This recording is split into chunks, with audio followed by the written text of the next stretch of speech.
Hey everybody, welcome back to my YouTube channel where I like to talk about the issues that men and boys face. And one of the things that I like to discuss is the common myths that are out there, largely created by feminists, ones that portray men in a negative way. And this is another in my series of videos where I debunk common feminist narratives and myths. And this time, I'm taking on the one I consider to be the biggest myth of all, the so-called gender wage gap. For decades, feminism and the media has created a perception that there is a so-called gender wage gap, one that deliberately pays women less than men in every job. They claim that it's pervasive and systemic. But is it? The short answer is no. What it actually is the epitome of a claim made by a very evil man many, many years ago, that if you tell a lie often enough, it becomes the truth.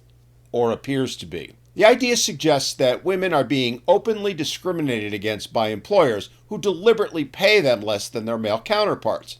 But how true is this claim really? We're going to discuss that as well as show unequivocally why it is a myth, but let's start at the beginning.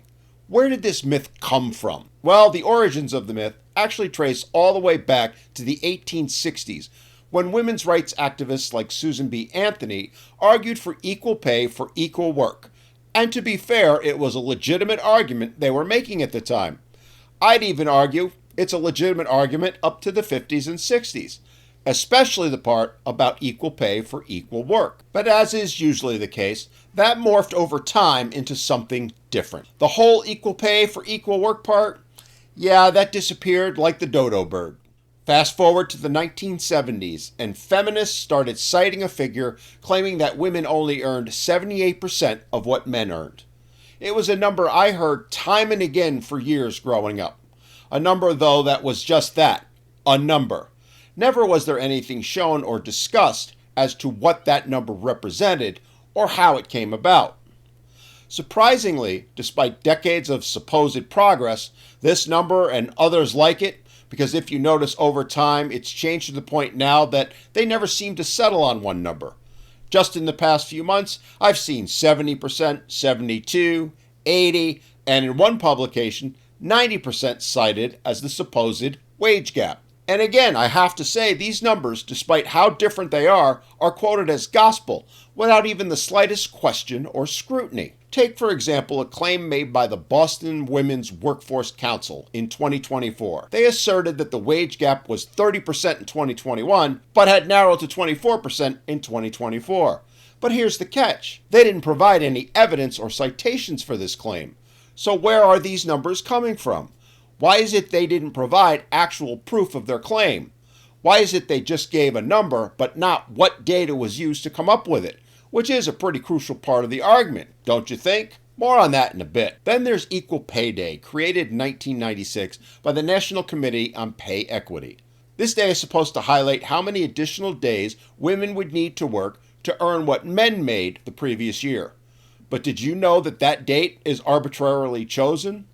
That's right, it's not calculated, it's chosen. It's just a day that's picked which doesn't conveniently conflict with other significant events. And the media, they never question it. You'll often hear media stories run on the date chosen for a particular year, illustrating how unfairly women are being treated.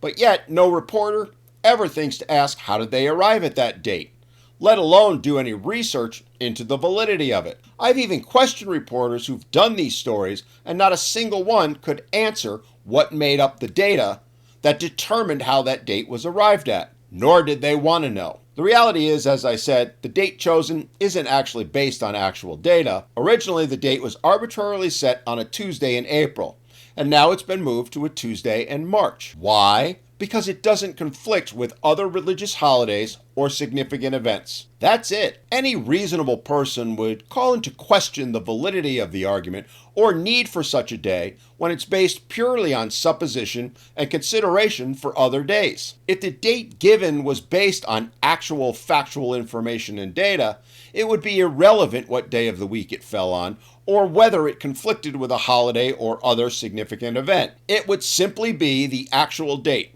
And it would change every year, instead of conveniently always being on a Tuesday in March. Interesting, no?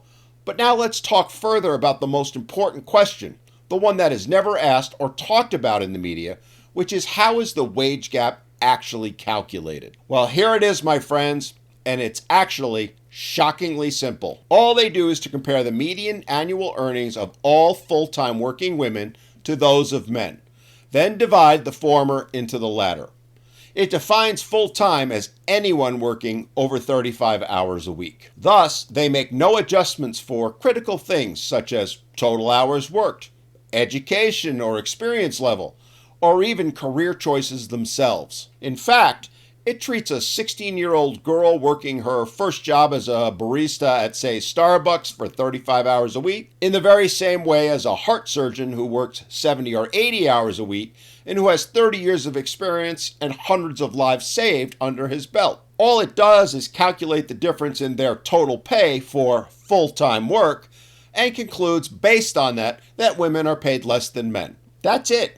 That's all it is. It never accounts for, and this is a key point, equal pay for equal work. It makes the assumption that pay should be equal no matter the work or the hours worked. In reality, it's nothing more than a broad average that doesn't reflect the complexities of the workforce, and it's done deliberately to create a false narrative, one that ignores critical factors like hours worked, career choices, and experience levels. It is well documented, for example, that men tend to work more hours on average and are more likely to take on higher paying, riskier jobs than women. That is why they make more, not because of a gender bias. The fact that these differences significantly impact earnings are rarely, if ever, mentioned in the media by researchers or academia, or in general societal discussions about the wage gap. That's a pretty significant omission, don't you think?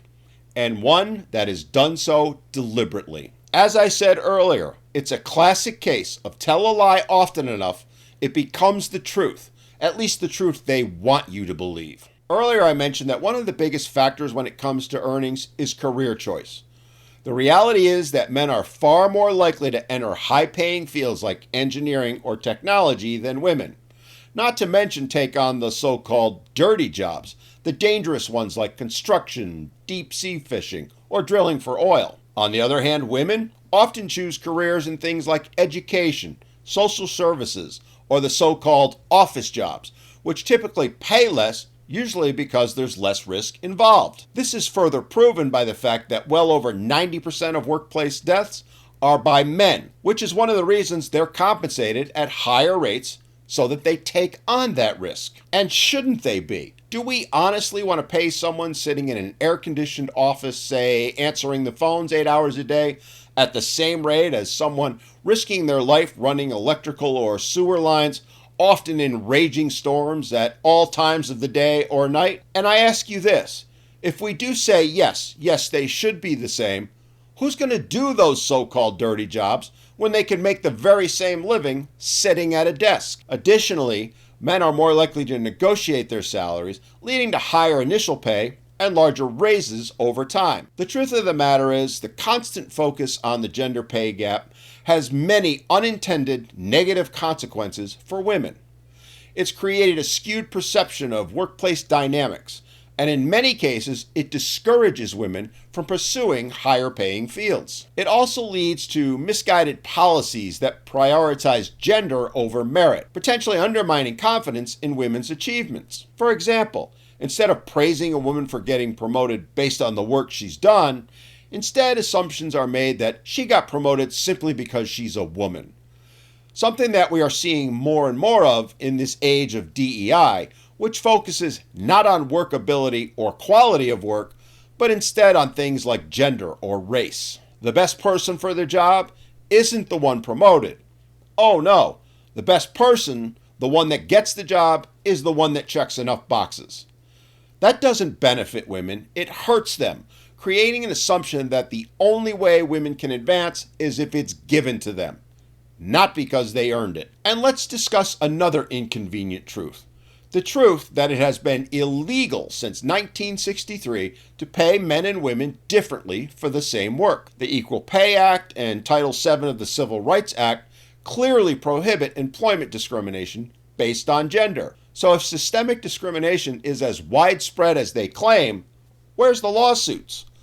Why isn't company after company being charged for violating the act every day? The answer is because they aren't violating it. Add to it another inconvenient truth, which is that if companies knew they could save 20 to 30% on labor costs by hiring women, wouldn't they be doing so in droves? Why would they hire men, any men, at all? Why wouldn't they exclusively hire women and cut their costs? The fact that they aren't should make us question the narrative that the wage gap is a result of discrimination. And I've actually posed that question time and again to proponents of the wage gap myth and have yet to get a reasoned answer other than just cause or, well, they just prefer men. Despite the evidence, the wage gap myth persists in the media and feminist discourse, not because it's true, but because it sounds good. It's an emotional narrative that's easy to sell, but doesn't hold up to scrutiny. The real issues, career choices, negotiation skills, hours worked, are completely ignored in favor of a simplified story of systemic discrimination. This isn't some new revelation.